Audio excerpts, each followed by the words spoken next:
मुंबई अहमदाबाद राष्ट्रीय महामार्गावरील बहुतांश हॉटेल आणि ढाब्याच्या पाट्या ज्या आहेत त्या गुजरातीमध्ये असल्याच्या बातम्या ज्या आहेत त्या प्रसार माध्यमावर आल्यानंतर मराठी अमराठीचा मुद्दा घेत मनसेने यामध्ये उडी घेतली।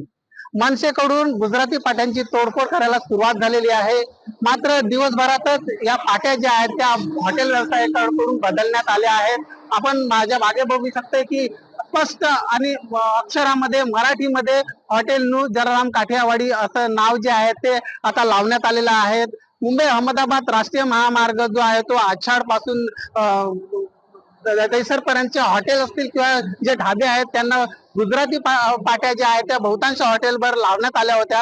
गुजरात आणि महाराष्ट्र बॉर्डर असल्यामुळे येथे बहुतांश वाहनं जी आहेत ती गुजरातमधून महाराष्ट्रात येतात, त्यामुळे प्रवाशांना आणि वाहन चालकांना आकर्षित करण्यासाठी या पाट्या ज्या आहेत त्या लावण्यात आल्या होत्या। मात्र मनसेने उडी घेतल्यानंतर त्या अखेर पाट्या ज्या आहेत त्या आता बदलायला सुरुवात झालेली आहे। मात्र असं असलं तरी उशिरा का होईना या हॉटेल व्यावसायिकांना शहाणपण सुचलं असलं तरी अजूनही काही भागांमध्ये गुजराती पाट्या ज्या आहेत त्या आपल्याला बघायला मिळत आहेत। मात्र मनसे असेल किंवा प्रशासन असेल याबाबत काय निर्णय घेतात हे आता बघावं लागेल। रुपेश पाटील, साम टीव्ही, पालघर।